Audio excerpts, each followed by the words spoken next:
Well, good morning, everyone. I'm Pierre Alexander, and today is our February 2025 STEAM Saturdays. We have a guest with us today, and we're going to go over since this is E for engineering, and we have a guest with us, Dr. Kristy Spenser. And Dr. Kristy will go over what she does, and we'll go over a little bit of preview of our Saturday activity. So, Dr. Kristy, could you please tell us a little bit about yourself? Sure. So I grew up in a military household, so I've lived in a lot of different places. And because of all the moving and everything, I ended up doing all three degrees at Texas A&M. Militia and I were classmates. And I've worked at a number of different labs around the nation, both as an intern during undergrad and after I graduated with my PhD. I've worked in nuclear crit safety. I've worked in waste management, which is what I do right now. And I have worked in like advanced reactors type of thing. I worked in Switzerland for a year between my undergrad and my master's. And I am just really interested in knowing like what the kids want to know about and Okay, answer their questions. we have a question right now. Somebody just raised. Madison, go ahead. Oh, you can come off mute, or if you want to put it in the chat, that's fine for those who are not not courageous to be on the camera. What is your favorite job? Okay, Dr. Chris, I don't know if you heard that. She said, "What is your favorite job?" What is my favorite job? What's your favorite school? Okay, Well, we'll go to the favorite job first. So right now I'm working on a project. It's called the molten fluoride reactor experiment, and it's a collaboration between the Idaho National Lab, TerraPower, and Southern Company. We're designing a new type of nuclear reactor. A lot of current reactors use solid fuel to power their reactors, but in ours, the fuel is fluid. And so it's just a really exciting project. It'll be the first fast spectrum version of it, which just means that the neutrons fly around the core really fast. It's just really exciting. So that's my favorite job. Okay. Well, and actually, Madison asked, "What was your favorite school?" Because you did mention you have several degrees, so yeah, one school was better than the others. So I did all of my degrees at Texas A&M University, and it is my favorite school. It's like a big family. Oh, well, that was easy. You did 3 at the same school. Wow. Okay, so I do have a question. If you said for nuclear waste, so it is normally solid versus fluid. So why is your project deciding to do it differently from everyone else? For for the reactor, is that what you're asking about? Yes. So the advantage to like a molten salt type of reactor is that you don't have the risk of like fuel meltdown, and so it enhances a lot of the safety features of the reactor. And it's also a type of reactor. Ours won't do it, but in the future, reactors like this will be able to reprocess the fuel online pretty much. So they'll be taking poisons out of the fuel so that way we can get more energy out of it, which I'm really excited about. Wow. Okay. So this new method is safer, and then you will be able to get more energy out of it. That's great. So did your degrees kind of get you to this job, or you found this job on your own? Yeah, I all of my degrees were focused toward getting me this type of degree, but I like there's so many things you can do in nuclear engineering. Um, I, that kind of was a windy path to get here. Okay. So there's some nice dancing skills. Oh, yes, I do see that. I don't there's somebody a little bit more courageous. So hopefully you'll get on and ask a question. So we'll back up a little bit and get into history since we're going over nuclear engineering, since that is our Sure. subject for today. Oh, no, this is fine. So tell us about the subjects in school that led you to get interested into nuclear engineering. Uncle Jay. I What I'm was sorry, that? who's that? Hello. Hi. Hello. Hey, do you have a question? It's me, Josiah. Hey, Josiah. Hey, we're Hi. talking to Dr. Kristy. Did you have a question for Dr. Kristy? No. Okay. All right. Nice to Well, meet you. okay, great, Josiah. So we're talking about nuclear engineering. So this would be a really good subject for you to learn about. Okay, um, yeah, go ahead. so in school, math and science were one of my favorite subjects.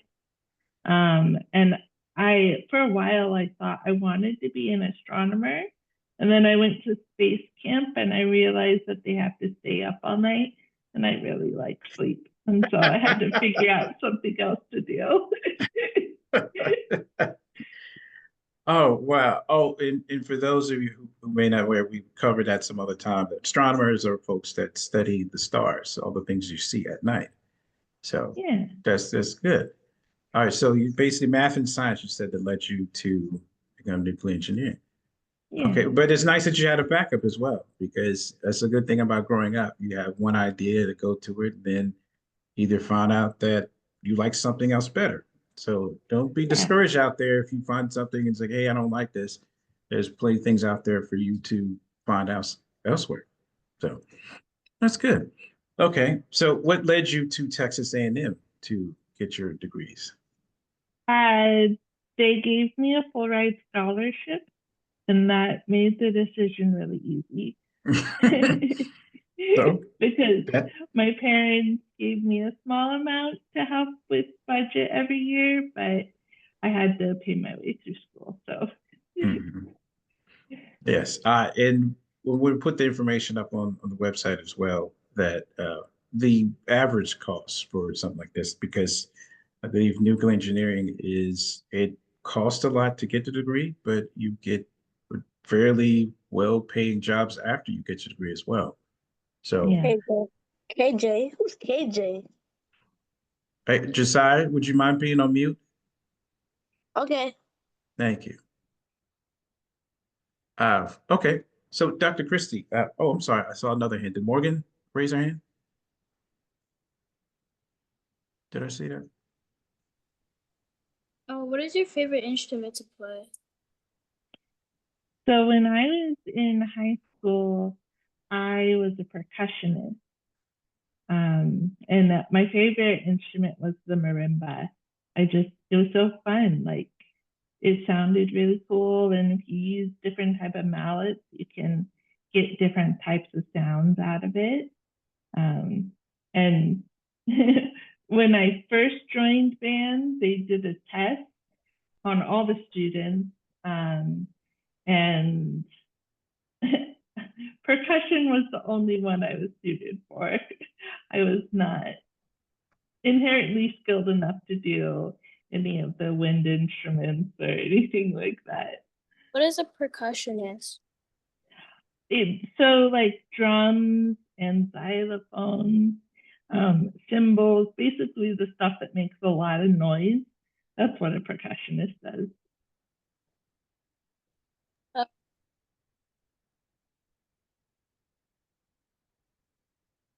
Actually, I was going to try to put up some pictures for everyone to give you a Well, get a good picture of it. Let me find that.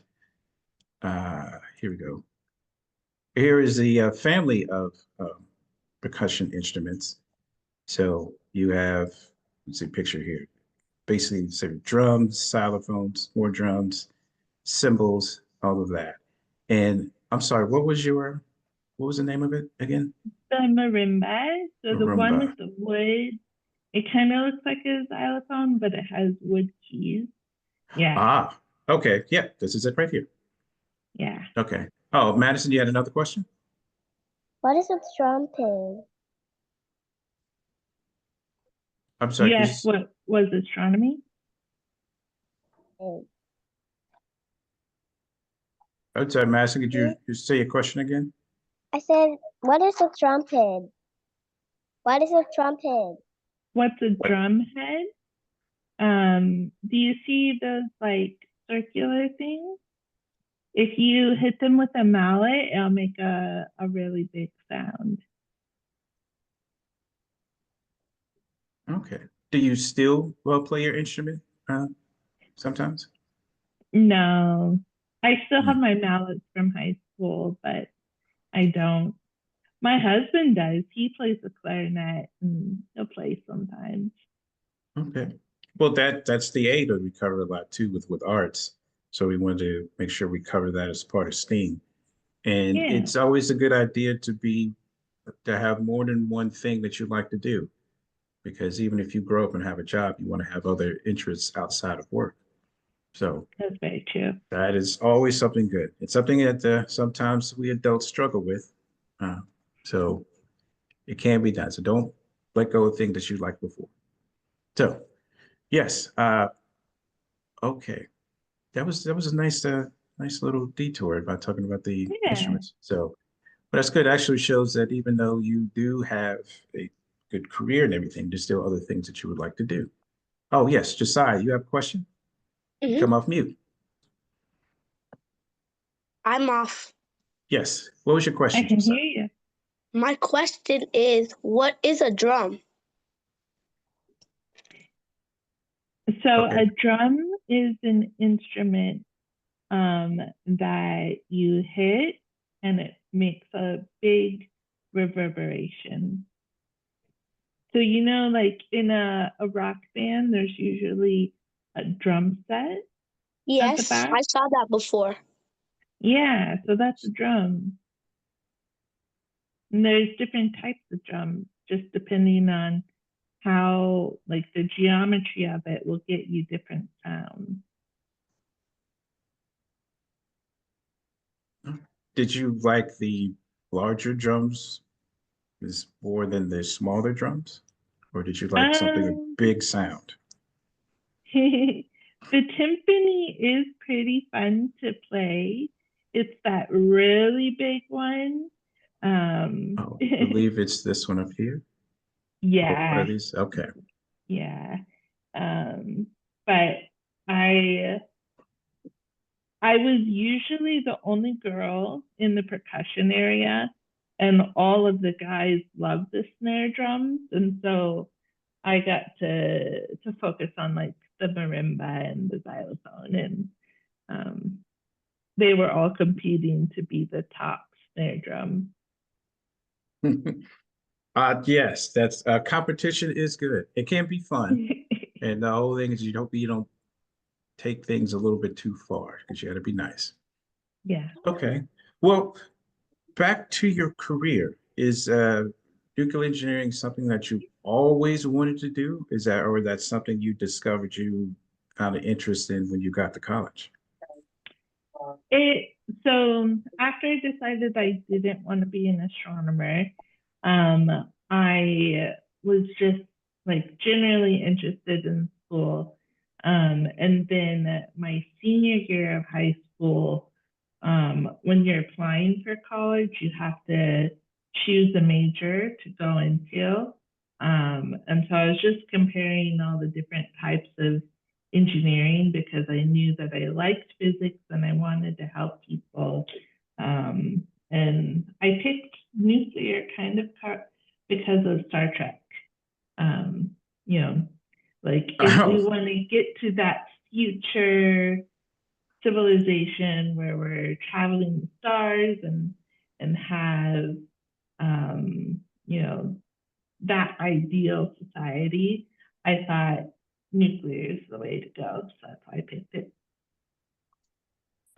yes, and I'll go ahead and share this as well because this is for those who did not know, Star Trek is a television program that started in the 1960s and it's still going on now.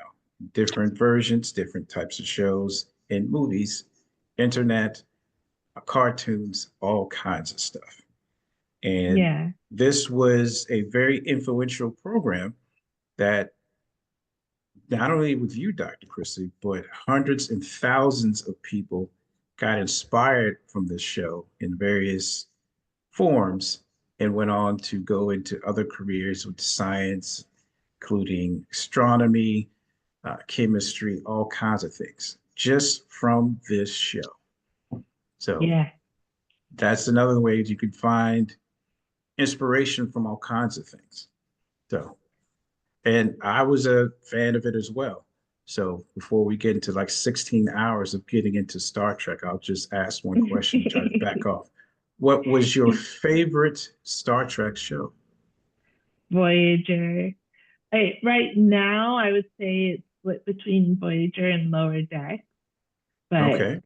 when I was growing up, I would watch Voyager every evening with dinner. And it was just such a fun show to watch. All the Mhm. adventures and everything. What Hmm. you said is so true. I was on a panel and all the panelists were asked why they got into nuclear engineering, and every single one of them said Star Trek. uh, I'm certain that wasn't the design. They just wanted to make something entertaining, but it got to a point that it just started to get larger and larger. And not even people in the science field. It affected people who went on to get in law enforcement, like the legal profession, government, all kinds of things. So it's very influential program. So I just want to give a plug for that. So, okay. So this current job you have right now, how long have you had it? About 3 years. Okay. Is that something that you plan to stay in for a long period of time? Yeah.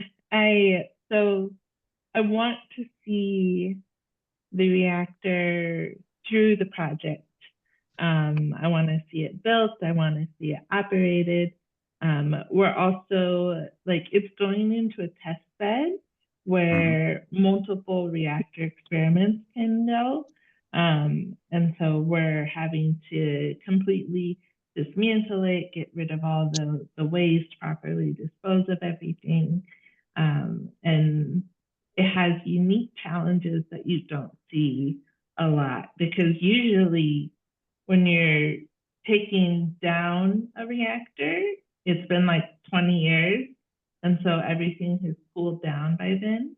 Hmm. Um, so yeah, it's a really great project Okay. and it's going to Just take a few years. yeah, yes, okay. Josiah, you see your hand up? Do you have a question? Mhm. Yes. What's your question, Josiah? My question is, do you guys have a favorite car? Because I do. A favorite I car? Okay. don't, Yeah, Okay. Dr. I Christie? don't, but what's your favorite car? my favorite car is a sports car. Oh, that's very Maserati. cool. Maserati. Maserati. Okay. Hmm. Nice. That is engineering, without a doubt. So do you have a Yeah. favorite type of Maserati? No, Okay. anyone. Anyway, that's good.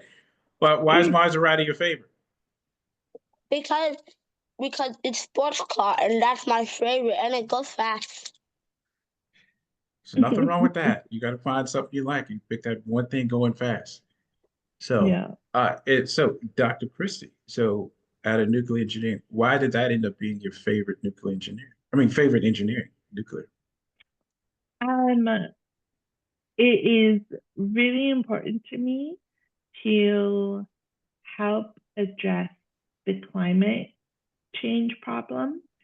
And because nuclear is clean and it's such a dense baseload source of energy, I like I feel my work is doing something good for the world, and that's really important to me. Okay.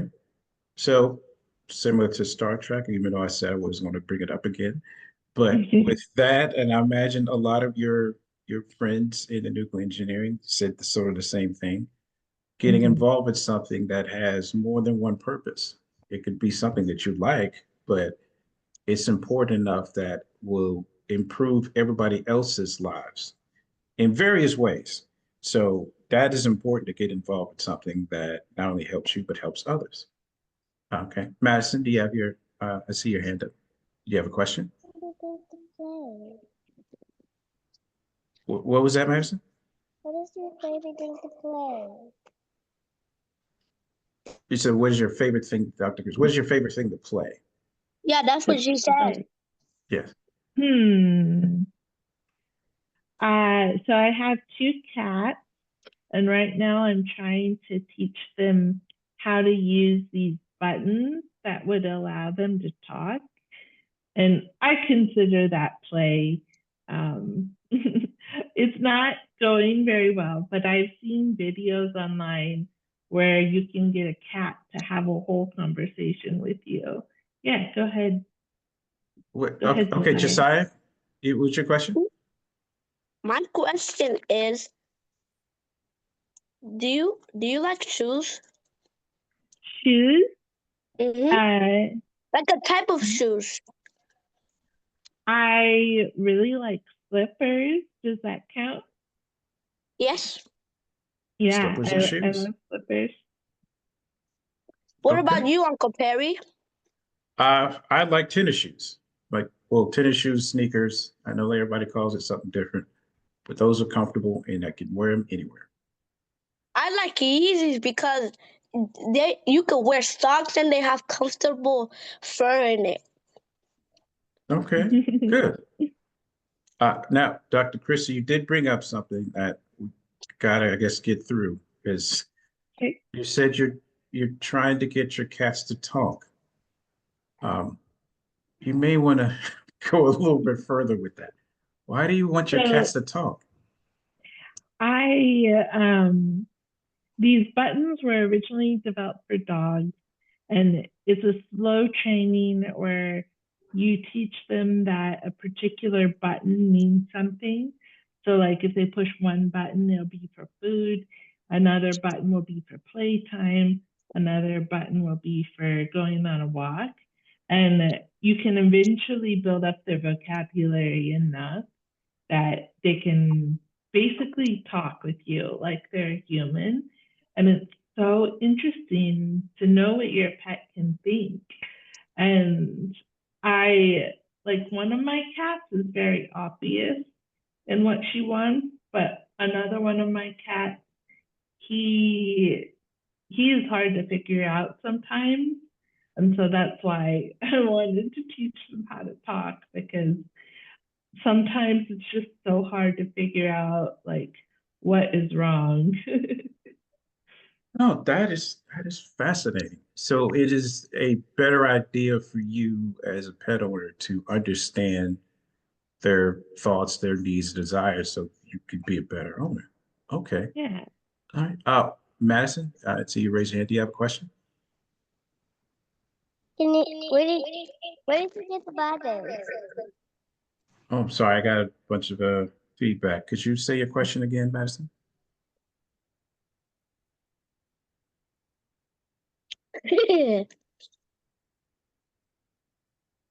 Oh, okay. She said, "Where did you get the buttons?" I guess the what you're Where talking did you about. get the button? Yes. Okay. It's a company. I'm forgetting the name of the company right now, but they specialize in these buttons. Okay. So these are companies that uh, help communication with animals.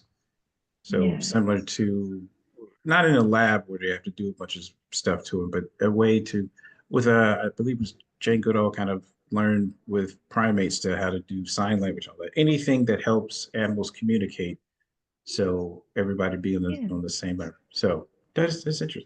How long has it been? How long has it been taking? I started this process back in September.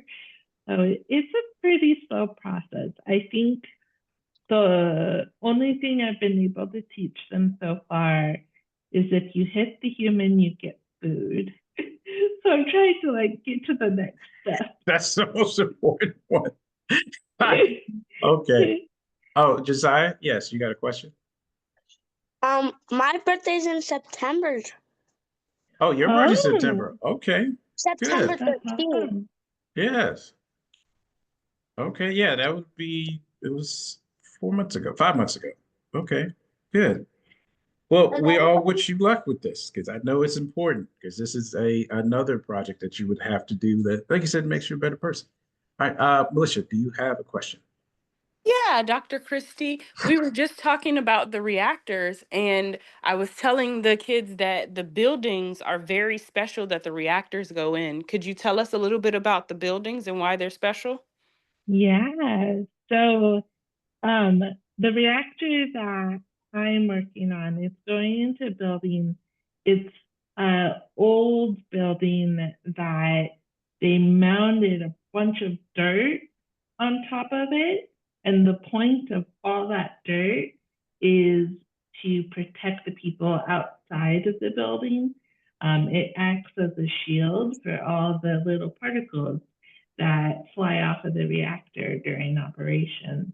And there's different ways that you can have that sort of shielding. So in our building, it's just like a huge mound of dirt. In other buildings, it's concrete, additional barriers. All right, so why is it important to have the shielding? So when you have these particles flying off during operation, if they were to interact with like a human body, they are energetic enough and there's enough of them that they could do damage to the DNA. And so it's really important to reduce that risk. Just because during operation, like there's millions of particles flying around. So that's why. it's Oh, on you. so when you are working there, does everybody have to wear like a special suit or something to protect themselves?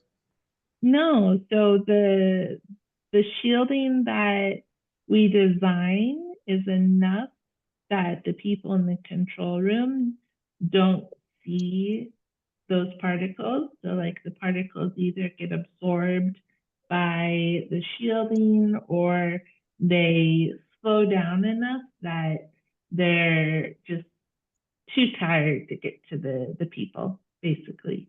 Oh, okay. So that was smart. So everyone figured out ahead of time if you're going to do this work that it could be done safely. So nobody has to be in a big space suit and covered and everything to do their jobs.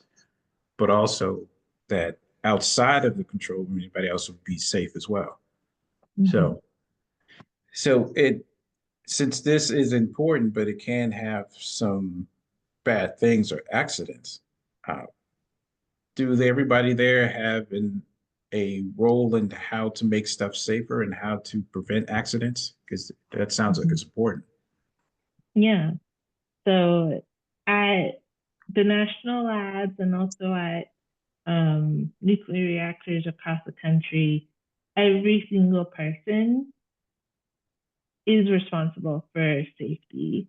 Like we have this philosophy of stop work, which means that if somebody feels uncomfortable, they can stop the work and get everybody on the same page, solve the problem, and then resume the work.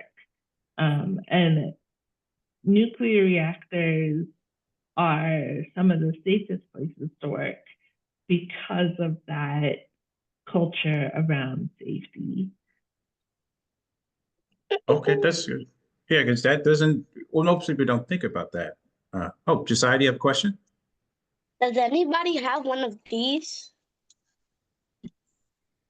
What is that? It's something I that don't you know. write. That's a I'll give you a hint. I'm sorry, that's a little hard to It's a Yeah. read. hoverboard. Oh, This rollerboard. is, oh, No, they're not talking. They let me talk. They talk about what they're talking about. Pay attention. Okay. All right. I don't have a hoverboard, but I It's do some- have a really cool wheelchair. Can I see? Maybe. Let's see if the camera can get it. Oh, it's kind of blurry, but it can go up and down. I see it. That's engineering as well. All right, That's and very that's cool. okay. One other final question, make sure everybody else is covered. So, with nuclear engineering, since it is considered important. Oh, wait, sorry, let me get forward. Madison, do you have a question? I'm gonna name the wheelchair Wenda. What's she I'm gonna gonna do? name the name wheelchair Wenda. Winda. Oh, Okay. Winda. Oh, I'm sorry, she gave your name. Okay. Well, that's nice. I mean, Dr. Christie may already have a name for it, but that's good that you call it that. I do, yeah. I figured you did. No, that's nice. All right. One final question before we get into the activity. So, since nuclear engineering is that you found and it leads to very important things, what can you give advice to everybody out there to how to become a nuclear engineer? What should they look at? What subjects should they study? Where should they go to get to, not necessarily where you are, but anywhere else in nuclear engineering? Yeah, and I will say, like, we have more than just nuclear engineers on our team. We have mechanical engineers, we have electrical engineers. There's so many different types of fields that are involved, but I would say stay interested in math and science. Also, like writing is really important because you need to be able to communicate well in order to get your thought across. And just stay curious and follow your curiosity and work hard. Okay. Well, great. Well, thank you again for all the information, Dr. Christie. Us, and all of ours in the audience really do appreciate your time. Okay. All right. We're going to take a quick 5-minute break to let everybody get into their STEAM kits and break out their equipment and lesson for this one. I believe it's on page 7. Oh, wait, let me make sure. I should have seen this already before. Sorry. Yes, page 7, build a robot hand.